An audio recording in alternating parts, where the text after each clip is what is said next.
Aquarius, kumusta po kayong lahat? Okay, so yan Aquarius, maraming salamat po sa walang sawang pagsubaybay sa ating pong mga reading. And kung ikaw ay bago pa lang sa ating channel, mag-subscribe na po kayo. And i-click mo na rin yung ating notification bell para lagi kang updated sa ating mga bagong upload, okay? So yan, mga interesado naman sa ating private reading, nasa description box below, yung link ng aking Facebook. Ayan. Message nyo na lang ako, okay? And guys, para sa iba pang guidance para sa inyo, mas maganda pa rin na alam nyo ang inyong Sun, Moon, Rising, and Venus sign para sa iba pang mensahe, no? Para mas guided ka this week. Okay? Okay, so Aquarius, Sun, Moon, Rising, and Venus sign. Tignan natin, ganap sa inyo this week. Ganap po kay Aquarius this week, Spirit Guide. Ganap po kay Aquarius. Aquarius, Sun, Moon, Rising, and Venus sign. Aquarius, meron tayong the Empress, Nurturing, Fairness, Growth. Okay, so ang nakikita ko dito, Aquarius, parang parang lutang. Alam mo yun, di ka agad-agad nakakapagsimula sa trabaho mo kasi meron kang ibang iniisip or siguro medyo nanlalata, medyo natatakot, worry, pag-overthink. Then, yung iba sa inyo, nakikita ko rin na parang medyo laylo ka eh. Parang mararamdaman mo siya, no? Netong sa mga susunod na mga araw na parang maglalaylo ka sa trabaho kasi meron ka sigurong pinagdadaanan or baka maglilib sa trabaho. Kaya medyo matagal-tagal din yung nakikita ko dito. Yan, baka may plano. Four of Cups. Nakikita ko yung disappointment ng mga Aquarius dito. Parang meron kayong pinagdadaanan. Okay? Parang ano naman eh. Kung sa trabaho naman to guys, parang nagiging patas naman ito. Pero parang hindi kaya ng katawan mo. Baka may mga nagkakasakit, may mga buntis. Ganyan. Siguro, kailangan mo talaga ng pahinga pag ganyan yung nangyayari sa inyo. Okay? Sige, tignan natin guys. Ano pang ipapakita Aquarius? Aquarius, Sun, Moon, Rising, and Venus sign. Aquarius, Sun, Moon, Rising, and Venus sign. Aquarius, meron tayong the Hangman. Oh, medyo komplikado yung sitwasyon ni Aquarius. Meron ka daw kailangan i-sacrifice or bitawan, no? Para hindi ka malagay sa alanganin this week. So, parang magkakaroon ka ng desisyon or kailangan mong mag-decide this week. Parang guys parang lumiliit yung panahon at oras mo. Lumilipas yung panahon na parang kailangan mo nang mag-decide para dito sa bagay na to. Kasi, mas nape-pressure ka. Okay? So, pag-isipan mo mabuti. Yung pinapakita sa akin dito. So, meron ka kailangan i-sacrifice daw this week. Okay? Yan lang yung sinasabi dyan. Kasi medyo conflict ka. And especially, guys, sa pera mo, kailangan mo i-sacrifice. Ay, wait lang, guys. So, ayun nga, Aquarius, parang kailangan may bitawan ka, may surrender, may sacrifice, para hindi maapektuhan yung source of income mo. Okay? Kasi parang madadamay eh. So, malaking siya guys, malaking sugal para sa inyo itong bagay na to. Malaking decision to para sa inyo. Na pwedeng ito yung pinag-iisipan mo, Aquarius. Kasi ay nag-grow to. Maapektuhan yung ibang kaperahan mo dito. Or pwedeng ikaw mismo maapektuhan yung talent mo. Pwedeng ikaw mismo yung sarili mo. Malaking epekto to para sa inyo. Ganun po yung pinapakita sa akin dyan. Okay? Sige, tingnan pa natin. 10 of Coins. Medyo ka guys, no?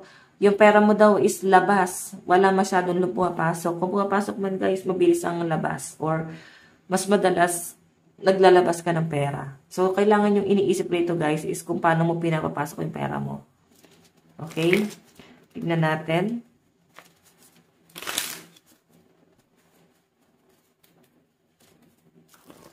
Oops.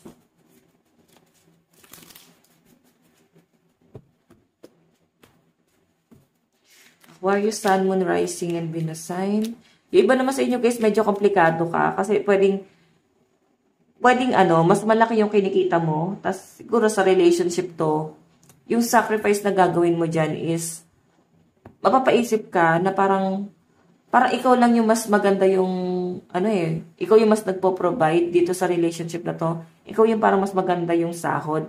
Tapos, ikaw pa itong may pinagdadaanan. Tapos parang ikaw yung, parang feel mo nagsusupport dun sa person mo. Okay? Todo support ka lang sa kanya. So, pinapakita sa akin dyan, guys. Ayan. So, ang sinasabi rin dito, Aquarius, medyo pag-isipan mo, no?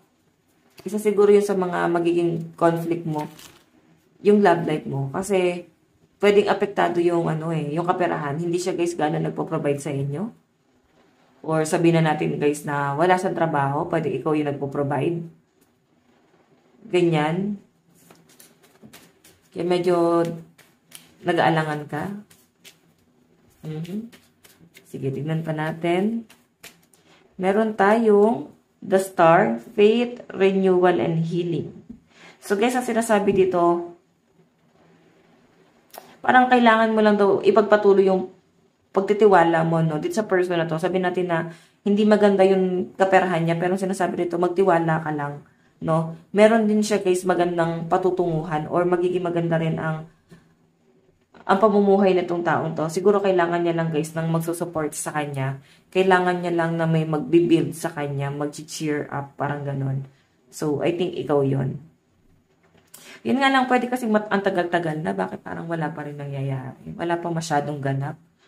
Isa siguro yun sa parang kino-consider ng iba sa inyo, Aquarius. Parang, ang tagal-tagal na, ba't parang wala pa rin nangyayaring growth sa taong to? So, medyo napapagod ka rito. Kasi tignan mo, ikaw nagpapatuloy ka Masipag ka. Kahit meron ka pinagdadaanan, talagang todo kayod ka. Pero nakatanaw ka sa kanya. Okay? Na parang napapaisip ka na, gusto mo pa bang magpatuloy? Though gusto mo pa magpatuloy, pero nandun sa point na kailangan pa bang pagkatiwalaan? Ito, kailangan pa ba siyang pagkatiwalaan? Matutulungan ako na tong taon to. Parang ganyan. So, magtitiwala ka pa ba? Okay, may healing So, baka nasaktan ka nitong taon to or nasasaktan ka. Okay, tignan pa natin.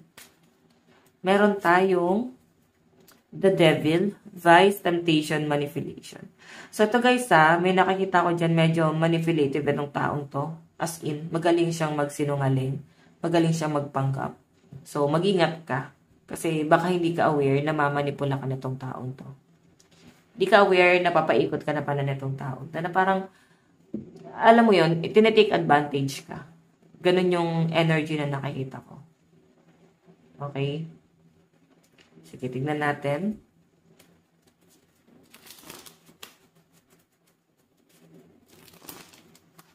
Okay.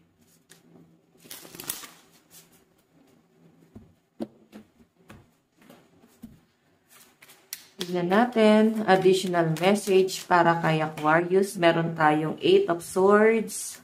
Medyo stuck. Nahihirapan. Knight of Swords. Di ka naman iiwan ng person mo kung sa love life mo to. Kasi talagang hinahabol ka niya. Yun nga lang guys, inisip mo dito kung ikaw lang ba yung nagbe-build ng foundation para sa inyong dalawa, ikaw lang ba yung nagpupundar, ikaw lang ba yung may ginagawa, ikaw lang ba yung may plano.